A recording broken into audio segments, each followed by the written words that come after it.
Au programme, carême prenant. Et souvenir d'une phrase qui est dans le texte. Le trou du cul comme un miroir cristallin. Avec une note dans le Pléiade, sur le vieux, sur 1954. On notera l'intérêt de Rabelais pour l'anatomie, et sa précision dans les détails. En gros, c'était ça. C'est quoi carême prenant? C'est un corps. On n'ouvre que dans un livre, on parle de corps. Alors, corps, évidemment, Rabelais, il connaît, il sait ce que c'est un corps. Quand il arrive à Montpellier, il a 38 ans par là, et il plante 3 semaines après, ça y est, il est bachelier en médecine. C'est-à-dire qu'il a triché, il n'a pas très bien appris les questions de médecine, si, parce que c'est simplement une dissertation, il présente une traduction, les aphorismes d'Hippocrate, italien. Par contre, une fois que tu es bachelier en médecine, il reviendra pour son diplôme, plus tard, il reviendra pour son diplôme de docteur en médecine. Eh bien, tu dois à la fac 4 mois. 4 mois de quoi? D'anatomie. On a encore la facture, c'est authentique. C'est Montpellier, à côté de la lettre, le gars qui peut ramener de la glace, ça se conserve dans des caves, notamment ça, dans du feutre de l'église. On conserve la glace longtemps.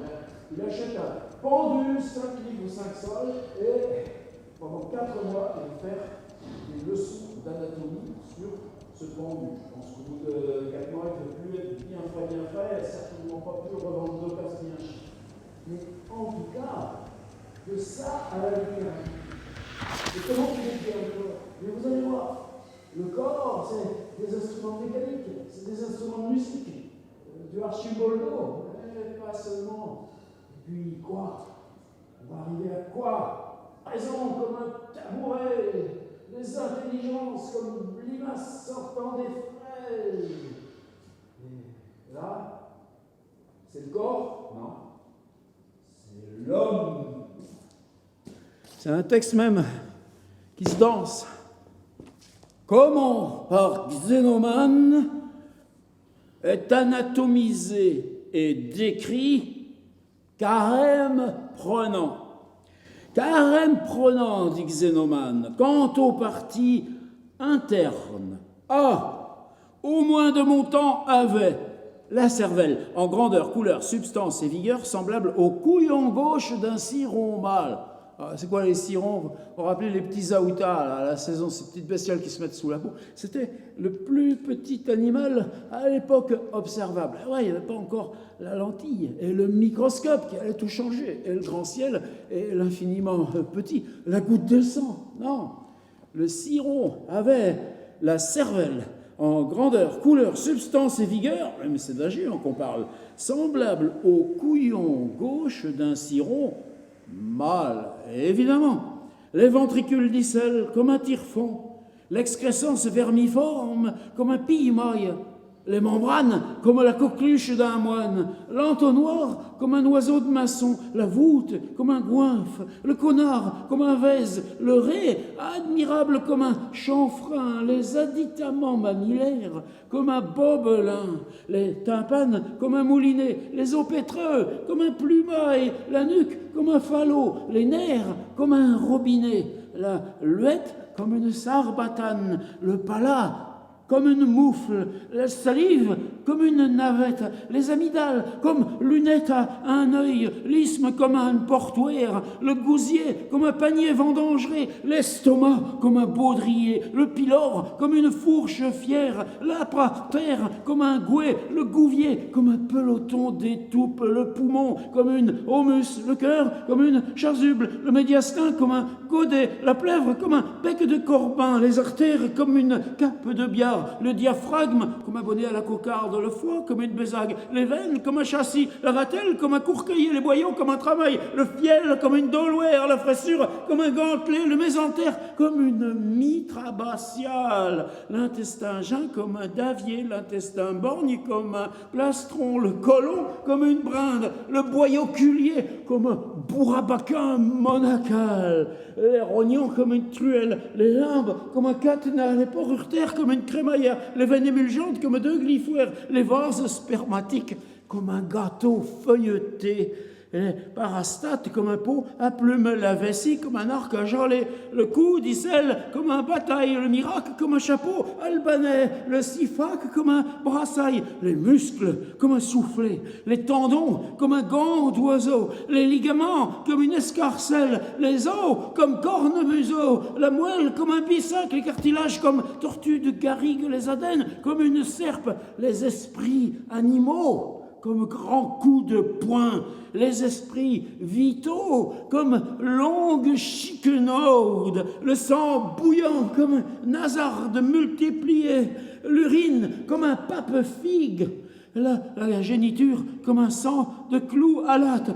Et me contait, sa nourrice qu'il étant marié avec l'ami Carême engendra seulement nombre de adverbes locaux et de jeunes doubles.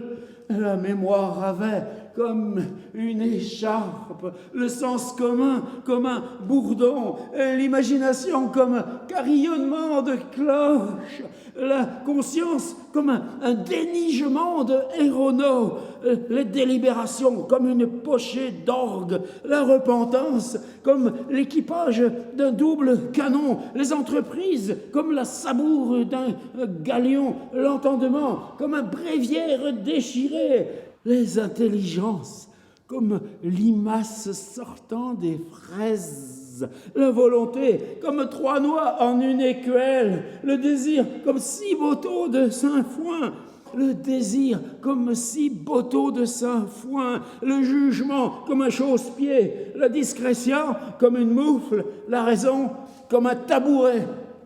Là-dessus que ça s'arrête. On commence par une espèce de géant et le carême, marié à l'ami carême, tous ces machins religieux à jeun. Non, c'est pas ça. Et puis finalement, tu en arrives à renverser le texte en cours d'écriture pour avoir ce qui te porte à l'intérieur. Carême prenant, disait Xénomane continuant, quant aux parties externes, était un peu mieux proportionné, excepté les 7 côtes qu'il avait, outre la forme commune des humains. Les orteils avaient comme une épinette organisée. C'est là où il y a tous les outils, vous allez voir. Les orteils avaient comme une épinette organisée, les ongles comme une vrille, les pieds comme une guinterne, les talons comme une massue, la plante comme un crésiou, les jambes comme un leurre, les genouilles comme un escabeau, les cuisses comme un crènequin, les hanches comme un vibrequin, le ventre à poulaine, boutonné selon la mode antique et saint à l'antibuste, le nombril comme une vielle, la pénilière comme une dariole, le membre comme une pantoufle, les couilles comme une guédoufle, les génitoires comme un rabot, les crémastères comme une raquette, le périnée comme un flageolet, le trou du cul comme un miroir cristallin. Je vous l'avais dit qu'il y avait cette phrase-là dedans. Les fesses comme une herse, les reins comme un pot beurrier, l'alcatin comme un billard, le dos comme un arbalète de Posse, les spondyles comme une cornemuse, les côtes comme un rouet, le bréchet comme un baldachin, les omoplates comme un mortier. Et hop là, tourne la page. La poitrine comme un jeu de régal, les mamelles comme un cornet à bouquin, les aisselles comme un échiquier, les épaules comme une civière à bras, les bras comme une barbute, les doigts comme un landier de frari, les rasettes comme 2 échasses, les faucilles comme faucilles, les caoutes comme ratoirs, les mains comme une étrille, le cou comme une salverne, la gorge comme une chose d'Hippocrate, le nœud comme un baril, auquel pendaient 2 goitroux de bronze bien beaux et harmonieux en forme d'une horloge de sable. Ah ouais, ça c'est important, l'horloge de sable. C'est Tycho Brahe, là, qui est représenté sur un fauteuil, il regarde les étoiles, le ciel, et c'est grâce à lui qu'on a une description du monde, même si lui c'est selon le système de Ptolémée. Juste dessous, là, sous son estrade, il y a des assistants avec une grande horloge de sable, le sable qui s'écoule là-dedans. Qu'est-ce qu'elle fait là? On ne sait pas. La barbe comme une lanterne, le menton comme un potiron, les oreilles comme 2 mitaines, le nez comme un brodequin hanté en écussant, les narines comme un béguin, les sourcils comme un lèche écrite sur le sourcil gauche, avait un sein en forme et grandeur d'un urinal, les paupières comme un rébec, les yeux comme un étui de pigne, les nerfs optiques comme un fusil, le front comme une retombe, les tempes comme un champ de pleurs, les joues comme 2 sabots, les mâchoires comme un gobelet, les dents comme comme un vouge, les dents comme un vouge. De telles dents de lait, vous trouverez une à Collonges-les-Royaux, en Poitou, et 2 à la Brosse, en Saintonge, sur la porte de la cave. La langue comme une harpe, la bouche comme une housse, le visage historié comme un bas de mulet, la tête contournée comme un alambic, le crâne comme une gibecière, les coutures comme un anneau de pêcheur, la peau comme une gabardine, l'épidermie comme un beluto, les cheveux comme une décrotoire, le poil comme a été dit. Corps admirable en nature, dit Xénomane, continuant, et voir et entendre l'état de Carême prenant. S'il crachait, alors là maintenant, 3e volet, plus bref, on va plus être sur le corps, analogie, métaphore, on va être sur le corps fait de verbe. Le corps, quand il devient fait de verbe, devient geste, devient action. S'il mouchait, c'était anguillette salée. S'il pleurait, c'était canard à la dodine. S'il tremblait, c'était grand pâté de lièvre. S'il suait, c'était moulu au beurre frais. S'il rotait, c'était huîtres en écailles. S'il éternuait, c'était plein baril de moutarde. S'il toussait, c'était boîte de coudignac.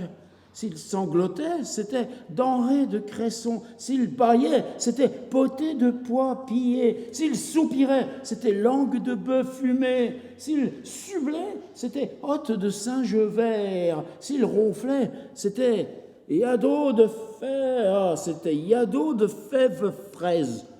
Que ça peut faire, on comprend pas. S'il rechignait, c'était de pied de porc au sou. On comprend, pas exagérer.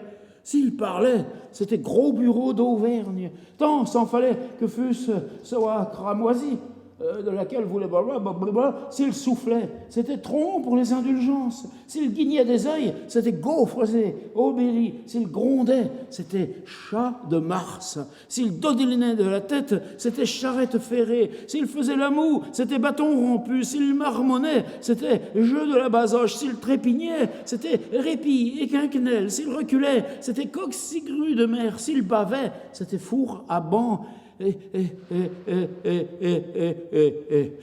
S'il bavait, c'était four à banc. S'il était enroué, c'était entrée de moresque. S'il pétait, c'était ouzo de vache brune. S'il vaissait, c'était bottine de cordouan. S'il se grattait, c'était ordonnance nouvelle. S'il chantait, c'était pois angousse. S'il fiantait, c'était potiron et morille. S'il buffait, c'était chou à l'huile. S'il discourait, c'était neige d'antan. Comme petite discrète référence à François Villon qui va bientôt nous occuper. S'il se souciait, c'était d'errer et détendu. Si rien donnait, autant en avait le brodeur.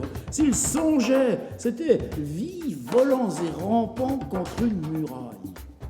Oh, voyez les murailles. Imaginez des vies. S'il songeait, c'était vie, volants et rampants contre une muraille. S'il rêvait, c'était papier rentier. Anatomie de Carême prenant dans le quart livre. Encore un point d'étape important.